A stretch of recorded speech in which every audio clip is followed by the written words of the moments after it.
बिस्मिल्लाहिर्रहमानिर्रहीम। अस्सलाम वालेकुम। आज हम बात करेंगे दो अहम इशूज़ के हवाले से। CIA पुलिस का एक बड़ा स्कैंडल सामने आया है और CIA ने मुलज़मान को गैर कानूनी ना सिर्फ हिरासत में रखा बल्कि CIA पुलिस करप्शन में भी मुलव्वस थी और करप्शन लेते रंगे हाथों पकड़ी गई और फिर उन जो मुलाजमीन थे CIA के अफसरान उनको सज़ा सुना दी गई है। उसकी तफसीलात मैं आपके साथ शेयर करूँगा। साथ हम बात करेंगे झूठे गैंग रेप केस में 10 सालों के बाद ज़ेर हिरासत दो मुलज़मान को बरी किया गया है। ये इस वजह से भी एक दिल दहला देने वाला मामला है कि अगर वो बरी होना था उन्होंने और वो गुनहगार नहीं थे और बेगुनाह थे तो 10 साल वो अपनी उम्र का एक हिस्सा है, अहम हिस्सा वो जेल में काट के आए हैं।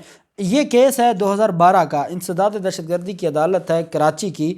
गैंग रेप केस में दो मुलज़मान को बरी किया गया है। इसमें 2012 में सुपर हाईवे के करीब गबूल आबाद में घरेलू खातून के साथ इज्तिमाई ज़्यादती में मुलव्वस होने के इल्ज़ाम में दो दुकानदारों के खिलाफ मुकदमा दर्ज किया गया था। सेंट्रल जेल के अंदर जुडिशल कम्प्लेक्स में केस की समाअत करने वाले ATC के जज ने तफ्तीशी अफसर की जानिब से मुलज़मान की गिरफ़्तारी के बाद ज़ाब्ता फौजदारी की दफ़ा 173 के तहत मतलूबा तहकीकात रिपोर्ट पेश करने के बाद अपना फ़ैसला सुनाया। तफ्तीशी अफसर इंस्पेक्टर मोहम्मद अली सत्तू ने रियासती जो सरकारी प्रोसिक्यूटर थे ताहिर हुसैन मंगी उनके ज़रिए हतमी तहकीकाती रिपोर्ट जमा करवाई।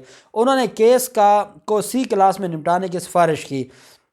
C क्लास में मुराद के जो उनके ख़िलाफ़ कोई मटीरियल है, एविडेंस है, वो नहीं मिली, जिसका मतलब है केस को नाकाबिल समाअत होने की वजह से निपटाया जाए। उन्होंने अदालत से इस्तदा की कि सिफारिश कबूल की जाए और मुलज़मान को मौजूदा केस से बरी कर दिया जाए। 2012 का केस है और 2022 में आके पुलिस चालान सबमिट करवाती है। लोग ज़ेरे हिरासत हैं।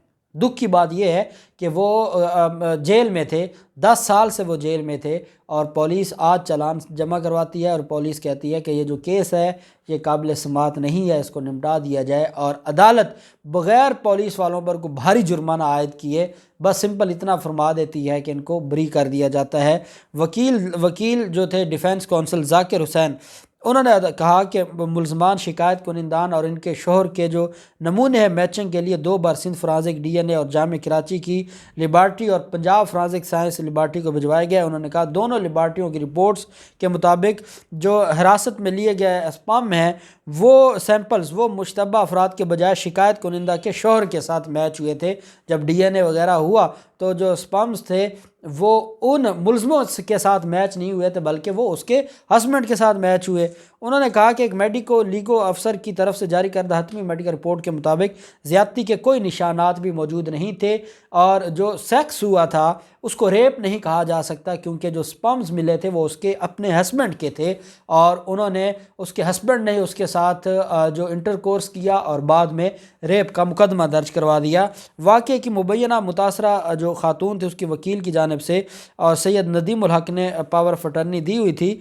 जज की जानिब से फैसले में कहा गया कि फ़रीक़ैन को सुनने के बाद DNA तज्ज़िये के लिए सैंपल्स 2 बार सिंध फोरेंसिक लेबॉर्ट्री और DNA सीरोलॉजी लेबॉर्ट्री को 14 जून 2021 को भिजवाए गए। शिकायत कुनिंदा के शोहर के खून के नमूने के साथ भेजे गए। उन्होंने कहा कि 9 जुलाई 2021 को ज़िमनी तज्ज़ियाती रिपोर्ट के मुताबिक शिकायत कुनिंदा और उसके शोहर के खून के नमूने और वजनाइल जो स्वेब थे वो उसमें मुमासलत पाई गई। जो विजाइनल स्वेब थे उसके साथ मुमासलत पाई गई शोहर के खून की।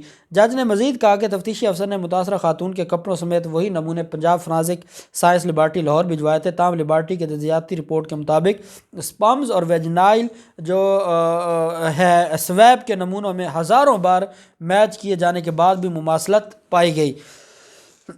जांच की ऑब्जर्वेशन के मुताबिक हतमी रिपोर्ट तैयार करने वाले MLO डॉक्टर समैया सहर ने बताया कि जायजे के दौरान बदसलूकी की वजह से एक भी खराश नहीं मिली, लिहाजा मुदरजा बाला कानूनी पोजीशन के पेश नज़र अदालत ने B क्लास के तहत तहकीकाती रिपोर्ट की मंजूरी दी है, जिसका मतलब है शिकायत कुनिंदा की तरफ से झूठी FIR दर्ज करवाई गई थी जिसके खिलाफ बाद में कार्रवाई की जानी चाहिए। जज ने IO को हदायत की कि वो शिकायत कुनिंदा के खिलाफ कार्रवाई शुरू करने के लिए मुतलका अदालत से रुजू करे। जज ने दोनों मुलज़मान को ملزمان کو بری کیا۔ استغاثہ کے مطابق شکایت کنندہ نے بتایا کہ وہ گزشتہ 4-5 سال سے قبول آباد میں اپنے شوہر کے ساتھ رہ رہی تھی اور 23 مارچ 2012 کو یہ واقعہ پیش آیا اور اس کی وجہ سے وہ پریشان تھی۔ 376 کے تحت یہ مقدمہ درج کیا گیا تھا اور استداد دہشت گردی کی جو دفعات ہیں وہ بھی ایڈ کی گئی تھیں، اور اس کے بعد جو شکایت تھی وہ جھوٹی نکلی اور وہ جو بے گناہ 10 سال تک جیل میں پڑے رہے اب ان کو چپ کر کے بری کر دیا گیا ہے۔ اور پولیس اتنا عرصہ کہاں تھی، ریاست کی کیا ذمہ داری بنتی ہے، ان کے 10 سال کا کون جواب دے گا، اس پر پوری ججمنٹ خاموش ہے۔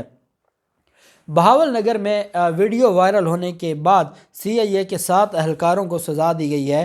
DPO بہاول نگر نے پولیس اہلکاروں کی مبینہ ویڈیو وائرل ہونے کے بعد crime investigation agency CIA branch کے 6 اہلکاروں کو جو نوکریوں سے برطرف کیا اور ایک اسسٹنٹ سب انسپیکٹر کو معطل کر دیا ہے۔ مبینہ ویڈیو میں اہلکاروں کو نوجوانوں سے گاڑی کی دستاویزات چیک کرنے کے نام پر پیسے لیتے، نوجوان کو پولیس اسٹیشن اور ایک مقامی سیاستدان کے گھر کے تہہ خانے میں غیر قانونی طور پر دیکھا جا سکتا ہے۔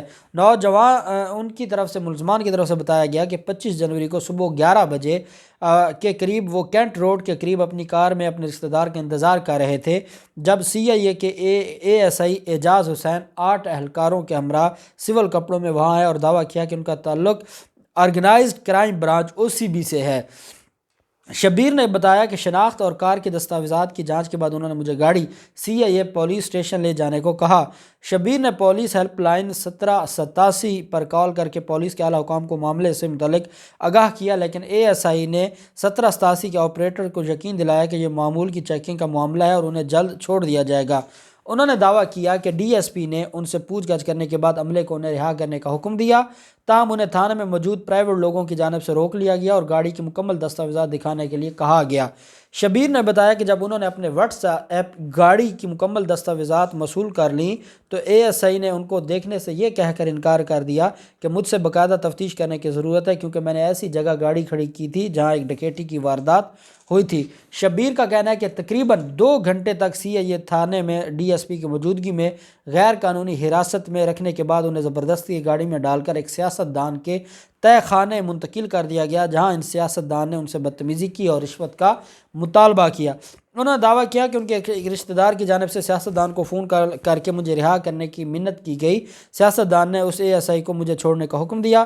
ان کا کہنا تھا کہ ASI نے انہیں رہا کرنے پر تو راضی ہو گیا مگر گاڑی چھوڑنے پر تیار نہیں تھے اور 50,000 رشوت کا مطالبہ کیا، جس کے بعد شبیر کو دوبارہ CIA تھانے منتقل کیا گیا اور پھر آخرکار DSP کی مداخلت پر ان کو رہا کیا گیا۔ نوجوان نے اپنے ساتھ پیش آئے تکلیف دہ واقعے کی ویڈیو ہفتے کے روز سماجی رابطے کی جو ویب سائٹ ہے سوشل میڈیا پر اپلوڈ کی جو کہ وائرل ہو گئی اور کچھ ہی گھنٹوں کے دوران اس کو 60,000 سے زائد لوگوں نے دیکھا۔ انہوں نے بتایا کہ ویڈیو اپلوڈ کرنے پر انہیں مختلف عناصر کی جانب سے دھمکیاں بھی دی جا رہی ہیں۔ اب DPO نے یہ کارروائی کرتے ہوئے ان 7 پولیس افسر جو ملازمین تھے ان کو برطرف کر دیا ہے اور ان کو ٹرمینیٹ کر دیا ہے اور ASI جو سب انسپیکٹر تھا اس کو صرف معطل کیا ہے۔ جو بڑا افسر ہے جو جتنا ملوث ہے اس کو معافی دے دی گئی ہے، اس کو صرف معطل کیا گیا، بعد میں بحال کر دیا جائے گا۔ DSP کے خلاف بھی کوئی کارروائی نہیں کی گئی اور 7 جو ملازمین تھے CIA کے ان کو جو نوکری سے برطرف کر دیا گیا ہے پولیس کی طرف سے۔ دیکھتے ہیں اس معاملے میں مزید کیا ہوتا ہے، جو بھی تفصیلات ہوں گی آپ کے ساتھ شیئر کرتے رہیں گے۔ اللہ پاک پاکستان کا حامی و ناصر ہو۔ بہت شکریہ۔ اللہ حافظ۔ پاکستان زندہ باد۔